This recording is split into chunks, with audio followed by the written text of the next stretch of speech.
Tip number one is going to be protein layering. Now, protein layering is when you put the protein at the bottom of the dish and then all your carbs and your fats on top. You can also just eat it last if you don't use a bowl. I always use a bowl. Protein is a nice treat at the end. I love beef, I love eggs, so I can always eat that basically. But protein is also the most filling, so by having it at the end, you can fit in more carbs, which is beneficial for your training. You'll know that carbs fuel your workout. So speaking about carbs, here are 2 banging foods to get your carb intake up. Bringing us on to tip number 2, which is honey. I don't know how more people don't talk about this, but honey is such a good way to get your carbs in. It's got no fiber, it's an empty calorie. You can add it onto anything. Personally, what I do is I put it in a squeezy bottle, or I buy it in a squeezy bottle like this, and then I put it on literally anything. On rice, have it by itself, with milk, on yogurt. Some of my favorite meals were beef and honey, white rice with honey, full fat yogurt with honey, or white rice with hot beef and honey on top. In a similar vein, we have medijoule dates. These do have a little bit of fiber, but they're basically pure carbohydrates and you can smash them down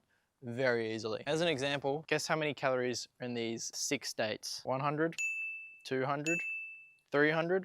They have 400 calories, 100 grams of carbs. Watch, they'll fit all inside my mouth.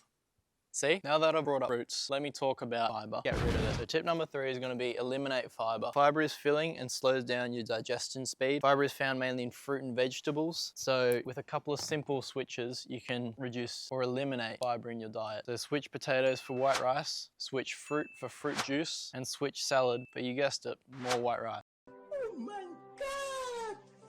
Wow! Speaking about fruit juice, let's move on to fluids and fluid timing, which is tip number 4. So try and have your fluids after the meal rather than drinking them throughout the day. Save up your water and have it after your meal, because any fluid in your stomach will take up space that food could otherwise take up. Try and drink fluid with calories in it during the day. What I would do is I'd fill a insulated water bottle with cold apple juice and then sip that throughout the day. At uni, again, having it after my beef, honey, and white rice meal. So it's a really easy way to get extra carbs. If you have a liter of apple juice, that's over 100 grams of carbs. Just make sure that you brush your teeth, as the fruit juice will make your teeth very furry very quickly if you don't. Ask me how I know. Tip number 5, last meal of the day. Try have a small meal at the end of the day, or try leave it 3 hours between your last meal and when you go to bed. The reason I encourage you to do this is because you go to bed with a full stomach, 1500 calories, and then go to bed, your sleep quality is going to be terrible, and therefore your recovery, which will impact your gains. Now, a pro tip here is to have 2 magnesium tablets and a cup of sleepy tea. This is the brand I use. It's from Celestial. Put 2 tea bags in. I'll have 2 magnesium tablets about 30 minutes before I go to sleep, and I find that really helps. So a good night's sleep is the sign that your day went well and went to plan. But what happens if your day doesn't go to plan? Eating your food. Maybe you didn't seal your containers properly and your food turned into a sloppy mush in your lunchbox. Shit!